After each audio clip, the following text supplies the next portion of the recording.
তো তোমরা দেখতে পাচ্ছ আমি এখন নীলকুঠিতে চলে এসেছি। তোমাদেরকে বলেছিলাম আগে ভিডিওতে যে তোমাদের পুরোটা রিভিউ দেখাবো।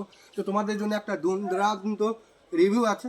তো ক্যামেরাম্যান কাছে এসো, তো এদিকে ফোকাস করো, এদিকে ফোকাস করো উপরে। তো এখানে দেখতে পাচ্ছ চোদার রুম, চয়সু ডাক আর র আর ও ও এম চোদা রুম। তো আমরা এই চোদা রুমটা দেখবো ভেতরে গিয়ে। তো আগে এসো, তো আমরা চুলা রুমটা দেখতে পাচ্ছি। ক্যামেরাম্যান জলদি আসো। তো চুলা রুমটা দেখতে পাচ্ছ, এখানে এই যে রুমটা আমি দেখতে পাচ্ছি। তো নিচে দিকে একটু দেখাও। তো এই যে রুমটা দেখতে পাচ্ছি, তো এই রুমটা প্রায় একটু দূরে দাও ক্যামেরাম্যান, একটু দূরে দাও।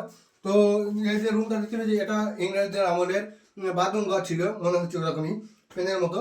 তো আরও একটা দুর্দান্ত জিনিস দেখাচ্ছি, যেখানে আমরা বাইরে দেখতে পেলাম যে চুদা রুম ছিল, লেখা ছিল বড় করে চুদা রুম। তো ক্যামেরাম্যান এগিয়ে এসো যে চুদা রুমটা দিকে এটা সত্যি না মিথ্যে। তো এখানে ভালো করে দেখাও, ফোকাস করো। তো দেখতে পাচ্ছ এখানে কন্ডম পড়ে আছে, স্কোর কাম কী বলে এটা স্ট্রবেরি ফ্লেভার।